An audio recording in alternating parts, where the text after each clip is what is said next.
Greetings, travelers. Greetings, travelers. How are I have a you new all today? opening. That's exciting. Do you like that new video? Yeah. I do, except for we still have to take the thing that says we're going live off of it. Oh, I didn't know that was there. I didn't see it. Yeah, So. at the very end. It's fine, but it was Okay. beautiful. Mark made a beautiful new intro video. Woo! Yay! With no talent whatsoever because Callie was busy. But Yeah. Our talent was busy. But the cool thing yep. is we've started to post our episodes up on YouTube. So if Yep. you're a YouTube person that wants the video parts, they're starting to go up. So you should see a lot more of them going up there and on a Rumble, which we will Rumble. be Yep. sharing And the link to Rumble. yeah, a lot of YouTube creators are kind of going there just because the YouTube's changing policies a lot. So we're gonna be all over the place. That way we don't get disappeared. So. Yes. Since we lost Exactly. access to several of our social medias due to random things, we're going to try this and see if that works. Exactly. And just so everybody's aware, our schedule is starting to fill up. So all of our events are going to be up on our website. So you can figure out where to come out and see us, and including when we release our new book that we're in the middle of working on. So, yeah. And if you guys want us at a place, have them reach out to us. Just reach out to them and say, hey, we'd really like Eerie Travels. Yes, we'd really like Eerie Travels. And we'll let Erica beat up our haunted ghost tour people. What? No. Yeah, what? I was already offered. I need to do a shout out to one of our favorite bookstores, though. Yes. So Book Tenders, which is in Barboursville, West Virginia. We went in and visited them. They had a page and ourselves and Bo sign a bunch of books. So it's really fun. They're amazing. We're putting a link in the show notes, but they had this review that made me laugh my butt off, and they made it into a sticker. So it's a little 1-star review that says horrifically woke. Yes. Which I love it because it is an inclusive bookstore. Yep. And then they sent me another sticker, which is of their pink elephant that they have there, the statue. And Mark, that's a fun one because it does involve one of my favorite hobbies, which is drinking. Yes, There's Barboursville is famous for this pink elephant statue that was put there, and it was right near a bar. So, when you get drunk, you see the pink elephant. You're too drunk to drive. Some artist just put that up there, and it's hysterical. So it is definitely just a fun stop. And Barboursville is a great little town. They have a couple fun. They had a Bigfoot festival. They've had a few other festivals right near Mothman time.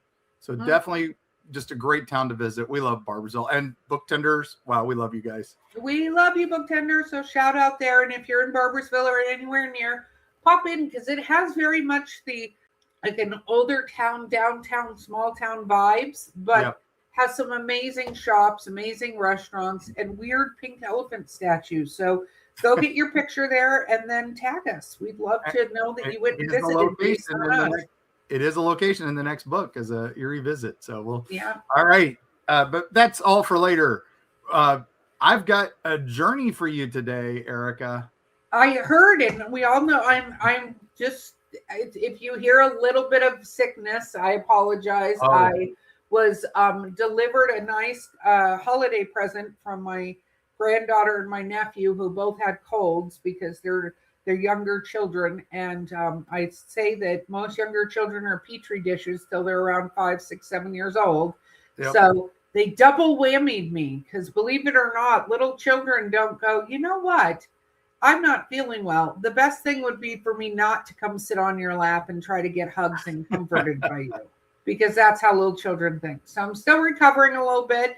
I got to thank Bo and Carrie and Mark for doing the end of the year episode. And we have the fun one that just released, which I was so excited to listen to with the Rangers and stuff. So it's exciting. It's exciting. The Red Clay Rangers were amazing. Little Taylor there. If you haven't listened to that, go listen to it. You'll love it. So super excited, and sorry I missed it. But today, what are we talking about, Mark? All right, today we are talking about the witch trials in America. Are you talking about the Salem witch trials? Well, I think enough people know about the Salem witch trials of 1692. It's probably the most famous. Yes. Widely studied episode in American history. Yes. But it's really just one chapter in a much more complex and broader story. Oh, righty then. Yeah. So, where are we going then? So we're gonna go to a bunch of different witch trials all over from those early years, and we're gonna really focus on some of the lesser known witch trials. We're gonna go from Ohio to North Carolina, and we're gonna have a little fun. We're gonna talk some cultural stuff with witchcraft here because we support our witches. We especially support our little Appalachian witches. We had that strong Appalachian witch community. Yeah, It started amongst our Eerie travelers on Discord and Facebook, our Facebook group, and then they moved on and made their own groups, but they're still good friends of the show. We love them dearly, and I'm just glad that we're still a part of it. But we're also going to talk a little folklore, and we're also going to talk a little bit of justice. Oh, right? I like all that. I have to say something I learned this while being sick, was that, did you know that they took pockets out of women's dresses so they couldn't carry around items that they could cast spells with? Also, so they could see their hands. Ladies out there, just so you know why all of our pockets were removed from our clothing was so that we could not carry around witch stuff. And I was talking to my husband about that, and he goes, but then you just got purses, which seems like way worse for storing witchy items. And exactly. Like, yeah, but we had to get those because we weren't allowed to put them in our pockets. So back to the pockets, to witchcraft. Yay! So anyway, well, we're going to jump all over the place historically. Okay. The Wayback Machine's going to get a lot of use today. First things first, we got to go to 1805. Wow. Okay, that's a corset type situation. Go ahead. Yeah, everybody's thinking 1600s, all that. We're going to be all over the place. So 1805, we are in early Ohio in the town of Bethel. Bethel, Bethel. Now, this was a frontier settlement at the time, and it was basically dense forest, and they carved out this little area in Claremont County. Okay. And the town had just been founded 7 years before. Oh, right. So that's not very long. Not very long. Farmers, millers, craftsmen, but it's the 1800s. So there's illness, crop failure, and it's an isolated community. So you know what that's going to breed, right? It's going to be anxiety, superstition. And apparently witches. Yeah. Well, into this environment, the Hildebrandt family come in. Okay. And their troubles just going to screw up everything. So their two eldest daughters began to suffer fits. So screaming, thrashing, and claiming to see shadowy figures in the barn and in the house. Alrighty then. So no, this is long before epilepsy and mental illness were understood. So this was automatically supernatural, right? It's witchcraft. So they turned to some local rituals, right? Because we got to get some relief from this. So they get a sewing. Speaking of purses, they get a sewing bag from Lindsay Woolsey cloth, and they passed it among the family members to trap the witch. And then they burned it in a fire. Okay. Well, it didn't help. The girls still had all this strange stuff. So now suspicion falls on the neighbor. Well, of course, why wouldn't it fall on the neighbor who did absolutely nothing wrong? Yeah. She's an elderly widow who lived alone with her black cat. And her name was Nancy Evans. And so what poor Nancy Evans, who did nothing. So, she's dangerous. Gotta be. So accusation, right? Yeah. So the Hildebrands and their neighbors start, doing the classic. They shun them. Like you do. Yeah. She's the source of the misfortune. And so the justice of the peace, a man named Houston Clark, he comes in. Now, unlike in Massachusetts, they have no laws against witchcraft in Ohio. Oh. The state's basically 2 years old at this point. And those statutes about witchcraft, that's relic of the enlightened past, which is good. Right? Yeah. So, but the community's demanding action. Okay. So Clark's like, what do I do? What do I do? So he decides a thing called the Bible weighing test, which is an old European and colonial thing. So basically, they weigh her against a heavy Bible. And if she's lighter, she's deemed a witch. If heavier, she's innocent. Does this sound, does it remind you of Monty Python here? I was going to say, this reminds me of a Monty Python and weighing them versus a duck. And if they she weighs the same as a duck. Yeah. Well, okay, so on the day of the trial, the townsfolk gather at a crossroads, because you got to do it at a crossroads. Of course you got to do it at a crossroads. Yeah, we got to make sure Satan doesn't appear. So she was apparently totally unimpressed by the proceedings, right? That's the story. But she sits on the scale and the Bible shoots way up. So Clark says she's innocent. And the crowd was embarrassed but relieved and accepted the verdict. She was acquitted, and the whole thing ended without violence, no imprisonment, nothing. But she was freaked out by it. She had to move. So she moved to Brown County, and the Hildebrands moved away as well. So this is the only documented witchcraft case in Ohio. And it kind of became an urban legend in the area, and it lingered a long time. It's still there. And it just shows that, you know, Salem wasn't the only one, and it didn't just end with Salem.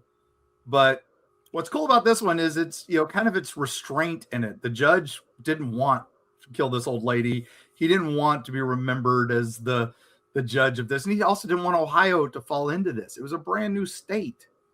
That, and you know, when you put logic and get rid of the heresy and stuff like that goes with all the, you know, stuff. Also, I think it's dumb how they decided to judge her. It's very Monty Python-esque, and I highly recommend. We'll throw a link in the show notes to Monty Python and the Holy Grail. Of course, it's truly still one of the most hysterical movies ever. Yep. Ever written, and it does have a whole entire thing where they decide to weigh a witch versus a duck because a duck floats, and like there's this logic that you just go, what are you thinking, you crazy people? Yeah. And so okay, I'm glad nobody died in this one. Yep. So we're still in late 19th century here. Okay. And now we're heading to Newton, North Carolina.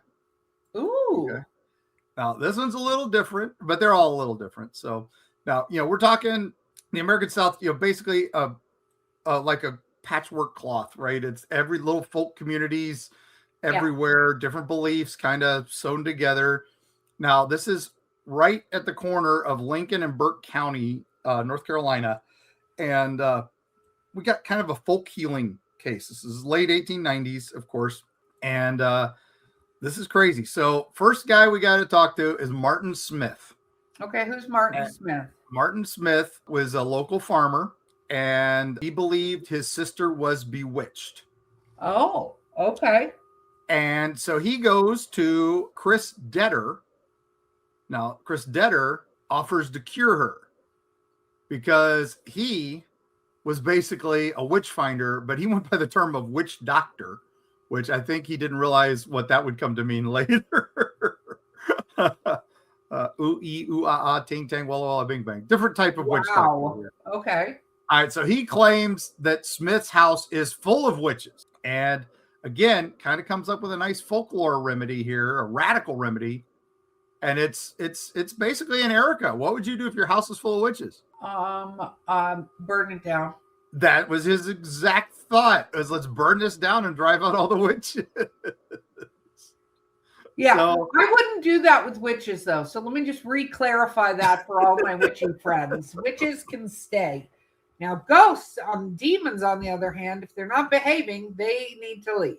Well, so that's what he was saying. It was basically, he called the ghosts and demons in the house witches. That was basically what this was. This is an early paranormal investigator here, the witch doctor, Chris Detter. So Smith, you know, trusted Detter, and so he set his house on fire. And Detter stood by with a stick, and he was going to kill any witches that came out. Okay. And he swung it down his sister's house. Yep. Well, his farmhouse, yeah. And he Okay. and his sister lived in, yep. And then, so after the fire, Dieter insisted the witches had escaped up the chimney, and they had taken refuge in his pig, in his prize hog. The witches climbed up the chimney. Yeah. Okay, and nobody is going, maybe this gentleman is having some woohoo issues because the witches climbed up the chimney and into his. Okay, whatever. I can't even with this gentleman. Now I'm going to drink out of my Bucky's Halloween glow in the dark cup and just think this gentleman's a complete idiot. Go ahead. Okay, so now it's in his pig. So Smith says, "Is it time for a luau?" What? Yeah. So what do we do now? And Dieter's like, "Well, you got to kill the pig. You got to hit it right between the eyes with this stick." And he did. He killed the animal. And then Dieter marks certain portions of the meat as deadly, and that's where the witches are. So don't eat those. You can eat the rest, and then that witch stuff I'll take and get rid of it. Well, I think he had a nice pork meal. At least one, probably from a prize hog. Now, Dieter says, "Okay, you've got to move away. This land is tainted. There's over in Lincoln County is free of witches. And I will help broker the purchase of your new home. So I will go over there, buy the new home for you, safe, make sure it's safe. And then you pay me. And I'll basically be your realtor. And it'll be fine." So he buys the property for $160 and then comes back and sells it to Smith for $240. Kind of takes the difference there. Now, it takes years, but Smith discovers the fraud and sues Dieter. And and Dieter finally becomes convicted of embezzlement, and that's the only reason we know any of this stuff. Is this was all brought up in a court case. Ponzi scheme. Yeah, that's fraud, man. That's what it is. So here we go: burning homes, killing animals, marking meat. This is kind of a fun folklore. Wow, right? But at least it was legal. He at least got some legal punishment for this. But they didn't punish him for witchcraft. They punished him for fraud. So wow. Well, yeah, he wasn't committing the witchcraft though. He was finding and rooting out the witchcraft, right? Right. Wow. That's kind of epic, I have to say. That one's pretty fun, right? Yeah, very fun. Okay, now, when was the first witch trial in America? What do you think? I actually don't know, honestly. Okay, this was long before Salem. This is, not that long before, but still early enough. Okay. 1647. Wow. Now, between 1647 and 1663, there were 37 cases of witchcraft that were tried. Wow. 11 resulted in executions, which is pretty crazy. And it started 1647. There was a young girl named Elise Young.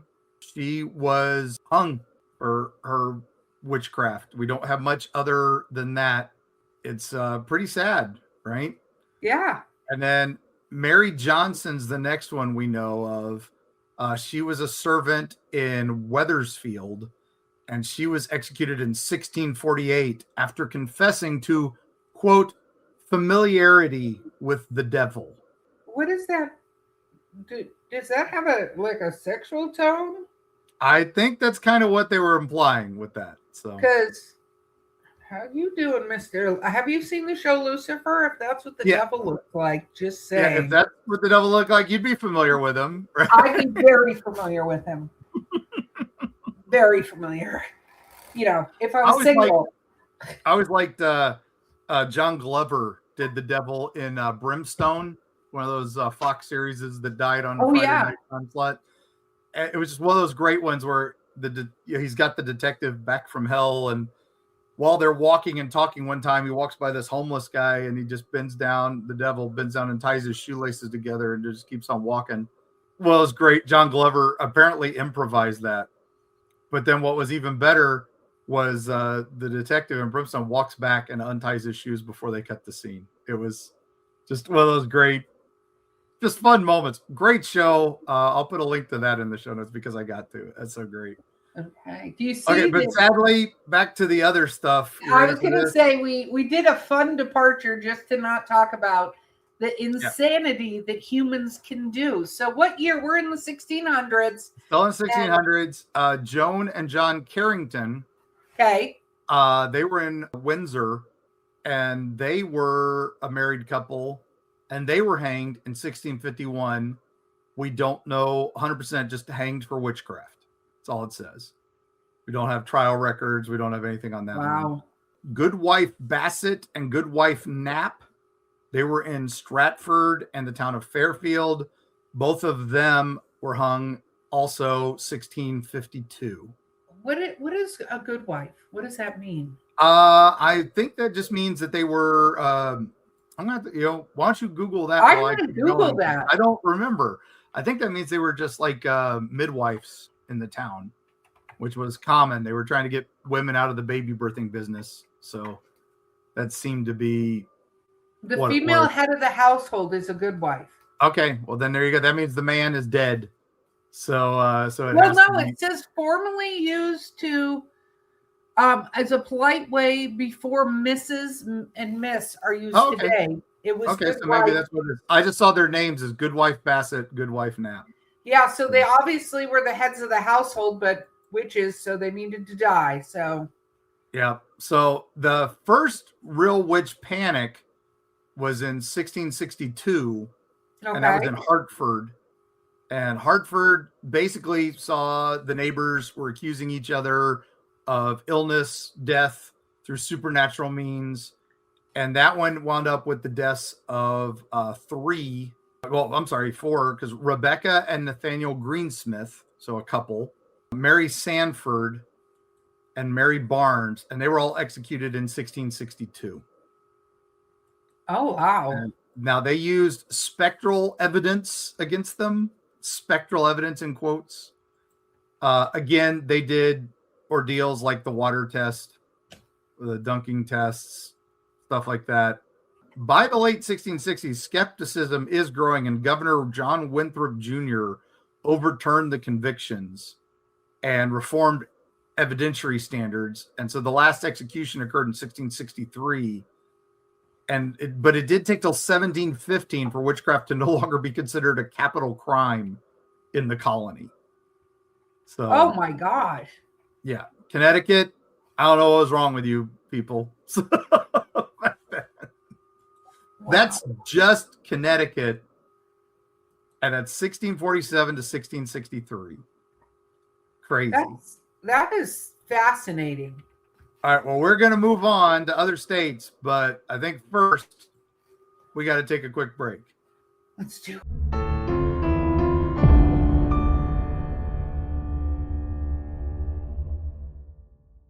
Prepare to be devoured. The Wolves of Wharton is a 6-part complete book series by Eerie Travels producer Bo Lake. It has been called dark and visceral, steamy, dramatic, and a fresh take on the werewolf mythos. If you like action, adventure, a large serving of body horror, and some steamy relations, the Wolves of Wharton series is for you. Pick it up wherever books are sold, or at linktree.com/Bo__Lake.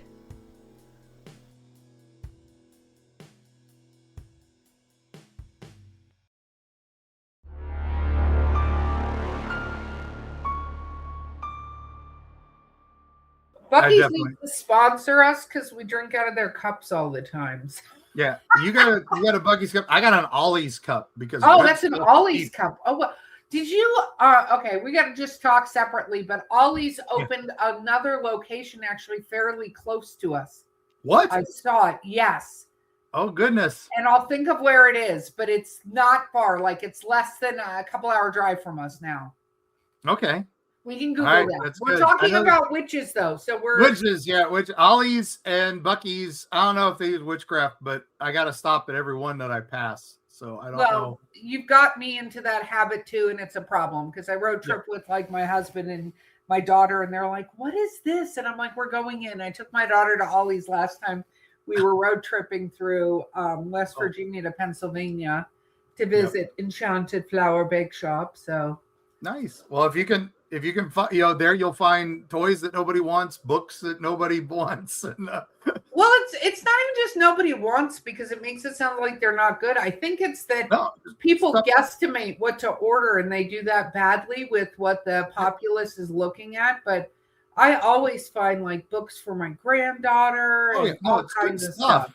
It's just good stuff. It's just stuff that didn't sell as well as it should have, and again, clearance stuff. All right, enough about Ollie's. We're not sponsored by them, so we are not yet. Let's see. Anyway. All right, but we digress. Okay, so we've done Connecticut. Now we got to go to Virginia. Oh, this terrifies me. Okay, go ahead. Virginia's cases were much less violent than most of those in New England. Well done, Virginia, because it scared me that we were going to get more violent. But now, instead of criminal prosecutions, these were civil suits. And they were basically, kind of slander and defamation cases. Okay. And the earliest one I could find was Joan Wright in 1625. Now, she was a midwife, and she was accused of causing death and predicting misfortune. Okay. Now, she was acquitted, even though she did admit she had a knowledge of witchcraft. All righty then. Now, probably the most famous Virginia trial was that of Grace Sherwood. And she had a great name. She was the Witch of Pungo. Is that a place? Yes. And it's 1706. Okay. And she was accused of bewitching livestock and crops. And what does that even mean? I don't know. Like they suddenly looked away because, It just sounds like the crops were failing and the livestock were getting sick. And so she's obviously the one to blame. They did do her in the water test where they bound her and threw her into the Lynnhaven River, but she did not drown. She floated, which means she's guilty. So she was imprisoned. Now, she was later acquitted and released, and she lived quietly for decades. So no one was ever executed for witchcraft in Virginia. But they did have others that did have some punishments. Mostly were banishment, and most were whipped. Okay. So, I don't love any of that. No. But there was also fines for false accusations for those that were acquitted. So the people who said, "Oh, witch," they got burned. They got burned financially. So. Wow. That's interesting. I looked up what folklore bewitching means, and could influence the success or failure with the spells or the evil eye. Oh, the evil eye. Ooh, we are going to have to do a show on the evil eye because there's a lot of that. I love that one of my favorite defenses against the evil eye is to make the devil sign with your hand and put it above your head and go, "Woo!" And it's funny because Cheech and Chong used to do that all the time when they would do performances in towns that they thought they would get in trouble at. So just fantastic. It's ridiculous. Anyway, we're all learning things here today on Eerie Travels Education Edition. Yep. So staying with New England, we're going to go to Pennsylvania. Ooh. All right. Now, 1683. Okay. Margaret Matson. Now, she was a Swedish settler. She also has a wonderful name. She was known as the Witch of Ridley Creek. Now, that's a name. I mean, yeah. I like that name better than the others so far. Yeah, go ahead. I like Witch of Pungo. I think that's fun because it sounds like. Of course you do, because it reminds you of Blazing Saddles. That's what I think, whether you realize it or not. Mongo. No, I think Pungo sounds like something out of a Robert Howard story with Conan. He'd team up with Pungo as they would attack someplace or something. That's so ridiculous. I love it though. Yeah, but they'd team up with the Witch of Ridley Creek too. And now she was tried in Philadelphia. She was bewitching cattle. And now William Penn was the one who presided over the case. And he allowed her to testify in her own defense because he gave her a Swedish interpreter, which is didn't have at the time. Now they didn't find her guilty of witchcraft, but they did find her guilty of having the reputation of a witch. I don't know what that means. What? Yes. So she was released on bond for good behavior. Wow. I am so glad you cannot try people and convict them based on reputation. I would be screwed. Oh, like, I mean, I get enough letters to tell you what I'd be convicted of. Exactly. But now the plus side, no other witch trials ever occurred in Pennsylvania. Oh, well, that's good because they probably thought that was a gigantic waste of money. Let's not do that again. Yep. Now we got to go to New York, New York. Wonderful town. But the state of New York, however, okay, I'm going to mispronounce this. I'm sorry, New Yorkers. I haven't been there in a while. It's Setauket, I think. Now, New York was much more skeptical than the other states in the area. It was much more enlightened. So they saw very few witch trials. But from in East Hampton, in 1657, 1658, Elizabeth Goody Garlick, always Goody. I don't know what that nickname came from. Yeah, wow. A lot of goodies. Goody Garlick? She was named Goody after Garlick. one of your nemesis? Yeah, she had a K at the end. So well, then you're safe. Yeah, Garlick. But anyway, there was a mysterious death of her neighbor's daughter. Okay. So of course, she was tried in Hartford, and she was acquitted. Good. Now, Ralph and Mary Hall of Setauket, they were accused in 1665, but they were released, but their verdict was a suspicion verdict. Now, this other one, Catherine Harrison, she had already been banished from Connecticut for witchcraft. And she came to Westchester, New York. And then she was again accused of witchcraft here, but here she was allowed to remain. So just again, a suspicion verdict. Weird. Okay. All right. So that's New York. So we gotta go to the other new one, New Hampshire. Right? Okay. So New Hampshire. Now this is actually kind of on the border here of New Hampshire and Massachusetts. Eunice Goody Cole. If you were named Goody, you were in trouble. That was a strike against you, I guess. That's Hampton, New Hampshire. She was accused 3 times of witchcraft between 1656 and 1680. That's a long period. So she obviously wasn't practicing very well or was practicing incredibly well. Yeah. Now she did get whipped. She got whipped on one of her convictions. Okay. She was imprisoned for a little while, but again, got let loose. And she died peacefully at the age of 90. Wow. So she, good old Eunice Goody Cole of Hampton, New Hampshire. I'm glad you had a good life. I'm sorry you had to go through what you had to go through. But yeah. Well, if you were the prevalent witch you appear to be, well done on only getting caught 3 times. Yeah. Now back to Massachusetts. We're not in Salem. We're in Hadley.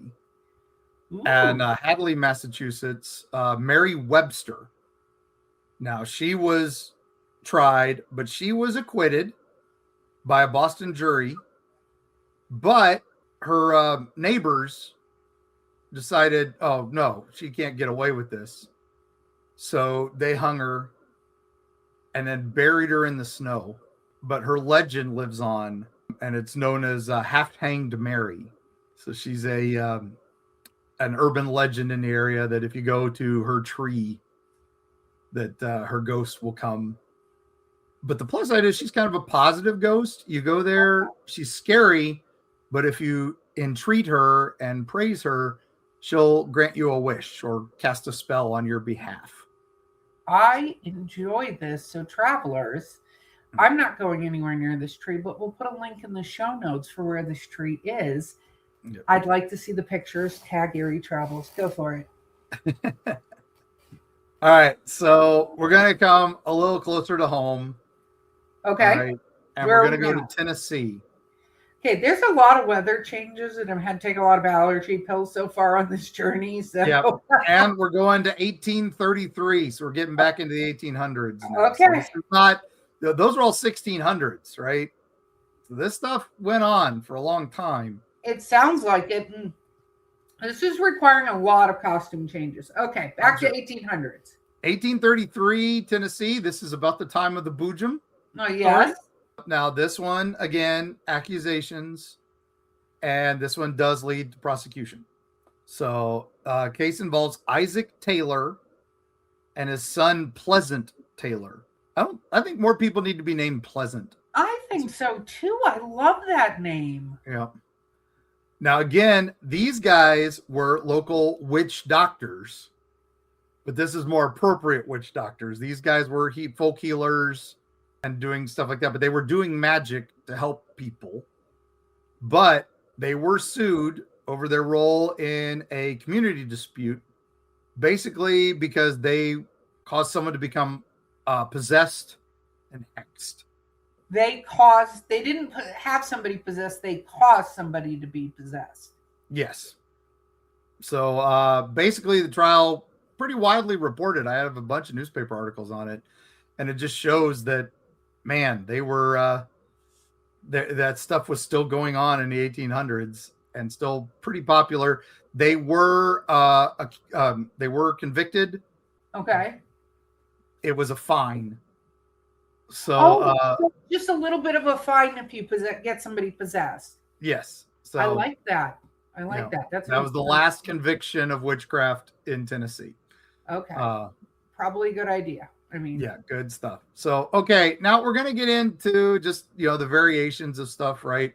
So, New England, it was basically Puritans, right? It was Puritan theology, Puritan social structure, and, the majority of the colonists were Puritans. So, they believed women's bodies were weaker vessels and so much more susceptible to the devil. And that's why women made up about 78% of those accused and convicted of witchcraft in New England. Of course, yeah. Now, trials were basically held at the town level, with ministers and magistrates and stuff like that, and the use of spectral evidence. Now, that was usually dreams or visions, and they were allowed in the legal process. And there was no presumption of innocence, no defense counsel. This is what you got, right?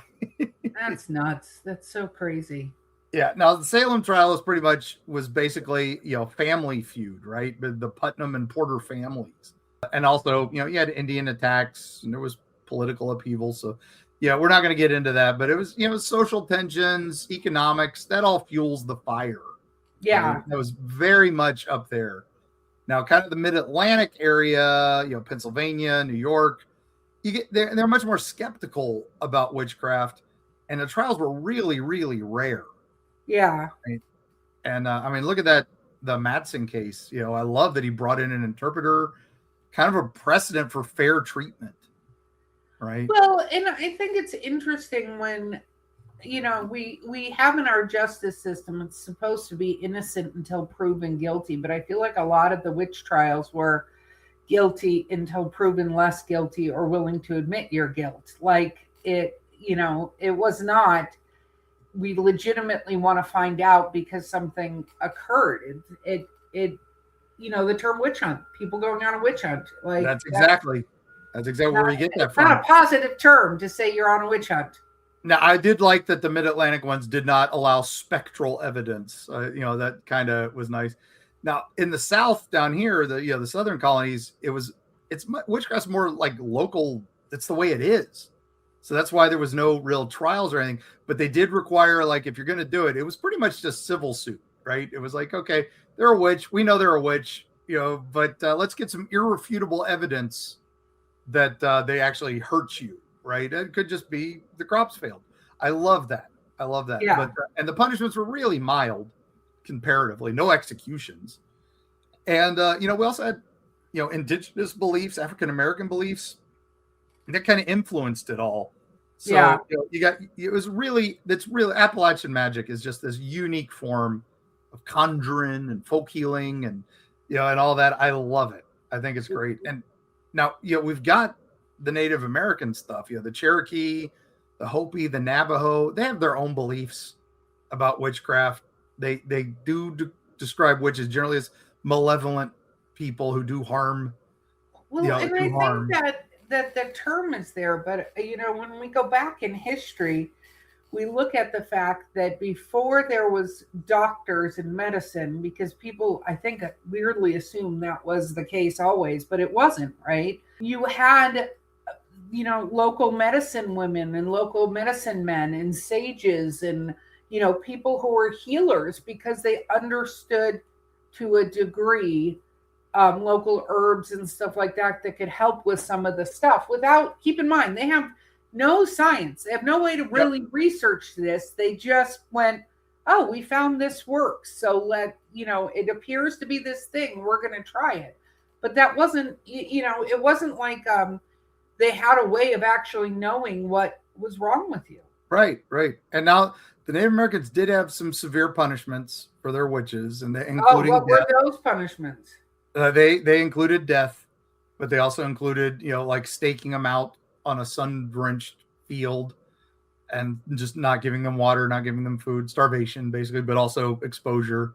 They also, did some other, chop their hands off. It was pretty brutal.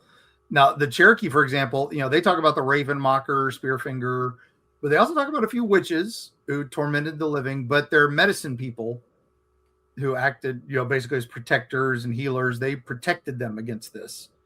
And so, it's very distinct with them. It's mostly the witches are misusing the spiritual power and being influenced by malevolent spirits. But the medicine people were healers and protecting them. And there's a lot of rituals there. They used herbs and chants and amulets to protect themselves from the witches. And of course, we had the African influences of witchcraft, through the slave trade. And they merged with all this Southern folk tradition. So we get roots, hoodoo, conjuring, and the witch doctors. Right, that's where we get Newton back up in Newton, North Carolina, and all that. And again, this is all just kind of rituals, charms, animal parts. Those all used to ward off evil and cure afflictions and stuff like that. So the witch trials, basically, let's face it, they were scapegoating. They were just trying to just provide some sort of explanation for misfortune. Yeah. And let's just target those, marginalized, the solitary widow with the black cat. It's terrible. So true. Yeah. Now, we talked a little bit about the ordeals. They're just such and stuff. Like, you got to look for the devil marks. You look for witch bottles or horseshoes, wrong way around. The Bible weighing. I love that one. I thought that was just a great, the weigh as much as a duck. Why don't they do that? So it's a different from ducking, which is, put them in the water and see if they drown. That was crazy. Now, this was a neat one. Witch cakes. Did you hear about these? No. What is a witch cake? It sounds like a little Debbie Halloween treat. I don't think you want this. It's rye meal, and then they mix it with the witch's urine, and then they feed it to the dog. And if the dog eats it, then they're fine. If the dog refuses to eat it, they're a witch. If a dog refuses to eat urine, they're a witch. Yeah, urine mixed with rye. So what dog would eat any of that, period? And then, of course, we got touch tests where if someone's a witch, you go up and touch, the witch touches the afflicted person to see if there's anything, if they have a reaction. Oh my gosh, right? So dumb. Dumb. Yeah. So now, of course, witchcraft accusations, keep going. We talked about 1833, the witch doctor case in the 1890s. So that just shows how long this went on, right? It's insane to me. And, we had so many religious leaders playing the central role in all this. We had the Malleus Maleficarum in 1486. This was written by Dominican friars, and it was kind of the definitive guide to identifying and punishing witches. Now, King James VI of Scotland, he made Daemonology, 1597, and that was the one that basically was English and colonial law. And that's what really emphasized the need to hunt and prosecute witches. That's what Salem used. That's what everybody used. Now, ministers like Cotton and Increase Mather, they published pamphlets and books on warning of the dangers of witchcraft. Cotton Mather's Memorable Providences from 1689, and then he did The Wonders of the Invisible World in 1693. And this basically shaped and justified the use of spectral evidence. Like you do. Yeah. Spectral evidence. Now, Mathers later on, he's like, okay, don't use spectral evidence alone, but it'll help. But that's after the horse is out of the barn, right? Yeah, I was going to say that there's no like digital reprint of that particular book. And of course, it's the Bible's Exodus 22:18. Thou shalt not suffer a witch to live. That's why execution was allowed. So that's why it outlived the commandment, thou shalt not kill. So, wow. But it didn't help that ministers were usually the magistrates, right? So that's what church and state. Thank God we got that now. So, right? Okay, go ahead. I thought that was fine. All right, colonial laws on witchcraft. We've got Massachusetts Bay, Connecticut. They were the ones that made it a capital crime. They used that Old Testament and English statutes. Their trials did rely on confession, eyewitness testimony, spectral evidence, and no presumption of events. Again, just hearsay was admissible, which is nuts. Yeah. Now, Virginia again required irrefutable evidence, and they punished false accusers with fines. So the end basically was 18th century. Colonial governments basically rejected witch trials as unlawful. Massachusetts declares the Salem trials unlawful, but not till 1702. They annulled all the convictions in 1711, and they did pay restitution to the survivors. Connecticut ended executions in 1663, removed witchcraft from the list of capital crimes in 1750. Virginia's last trial was 1730, with the accused whipped rather than execution. Yeah, we started getting, though, reforms for this. This has developed legal protections. So the presumption of innocent, the exclusion of hearsay and spectral evidence. I'm kind of glad that's gone. Yes. The right to counsel comes from this. The Salem trials in particular, they basically serve as cautionary tales about unchecked fear, right? And the failure of due process. Now, historians have looked into some of these lesser known witch trials and kind of it's a nice way to challenge the dominance of Salem, right? Salem is everything, but it's become more. I just think that the hysteria and the volume, right? Because then the Salem witch trials, then after they said, hey, you're not going to keep doing this here, those groups went on sort of hunts for witches and would punish and, because a lot of people are like the burned at the stake, but that's not what happened with the majority of these trials. You talk about being hanged or being stoned to death, right? Yeah. But the burnings of the witches were these mobs, these angry mobs that would decide this on their own and burn women alive because they thought they were witches. Yeah, like I said, you see that one where they were acquitted, but then the town just couldn't take that and still hung her. It's nuts. So thankfully we're starting to dig a little bit more into Connecticut's early panic, and we're getting some of these lesser known stories out there. I'm so happy that I found some of these because I didn't know about a few of these. It's very nice to study them and go, oh, okay, this one was okay. It doesn't help that, everybody got The Crucible from Arthur Miller, and that's all everybody knows. That's why everybody knows Salem.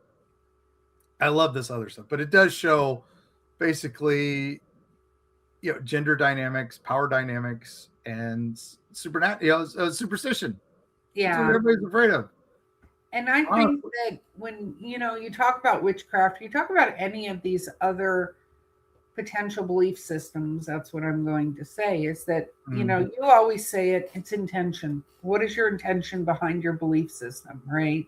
Yeah. Is it the intention to do all the good you can do in the world? Because if all you're trying to do is smite your enemies, that's never going to work out. If you're using it to help heal and help people feel safe and comfortable and, you know, that kind of thing, yay, go team. It's when you try to decide that another person is wholly responsible for how the community is doing, you're giving that person a lot of power anyway, you know? Yeah, So it's crazy to me that this lasted as long as it did. I didn't know about some of those 1800s cases.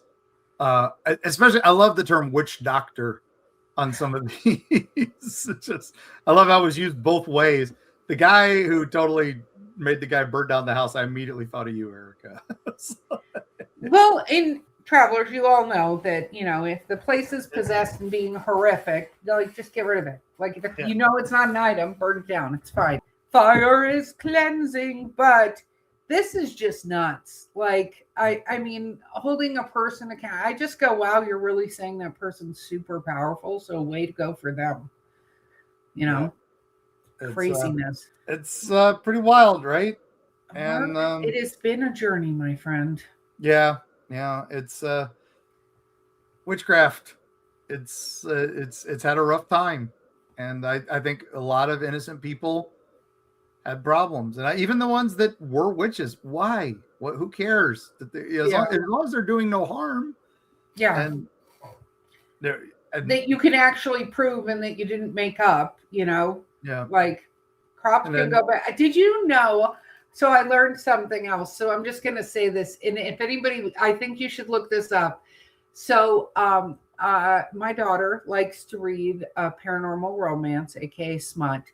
And so my sister-in-law made her an ornament that had a picture of wheat with a little bit of disease on it, because apparently there is a disease wheat can get that is called smut. One can look this up. So you can get it's a particular thing that eats the wheat, and it is called smut. So just when we're out there, you know, you don't have to blame the witches. You can blame the smutty people. Blame the smutty wheat. It's smutty wheat. Why the dog wouldn't eat it. Yes, smutty wheat. Smutty rye that the dog wouldn't eat. So therefore, wow. So thank you, travelers, for coming on this journey with us. There's a lot of great places to visit there. You know, of course, Salem is the must visit. They embrace it, and it's amazing. Go in September, not in October. Yeah, go anytime other than October. I mean, go in October for the fun, but if you want to see the actual history and stuff, go any other time. We love Wolf's Antiques up there. They used to be in St. Augustine. They're up there now. They've reformed a church and made it into a creepy antique store. It's awesome. Definitely. There's so many great coffee shops. There's a great place you can get a witch glamour shop basically done, which I highly recommend. They do such a good job. And you can see the House of the Seven Gables. Yeah, House of the Seven Gables. And Hartford, Connecticut, they're doing a lot with this original witch. They're really looking at scholars and stuff. So they're starting to embrace it a little bit more too. So they also see how much money Salem's making and go, hey, we did more than them. Let's do this. Yeah, we killed more people. If you want a fun series, Stand Against Evil, which is basically what if Red Foreman from that 70s show was Buffy the Vampire Slayer. It's hysterical. Highly recommended. It was on IFC, but it's everywhere now. We'll have to try to see if we can talk to Dana Gould about it. He's a huge nerd for horror and history. And it was basically about a town that burned over 100 witches. And so the town is cursed. And it's a lot of fun. Oh my gosh. One of the guys from Scrubs is the lead. But it's a great cast and a lot of fun. A couple seasons of fun. Definitely look it out. Anyway, that's it. So patrons, thank you again. Oh my gosh, we can't thank you guys enough. And those on Discord that we love to hang out with. Oh my God, on the Eerie Travels Discord is hysterical. They are, and join us out there, because Discord is very much just like a chat thing. It's not, you don't have to be hugely technically savvy to do it. and you will get a great bunch of like-minded travelers, and it's so much fun.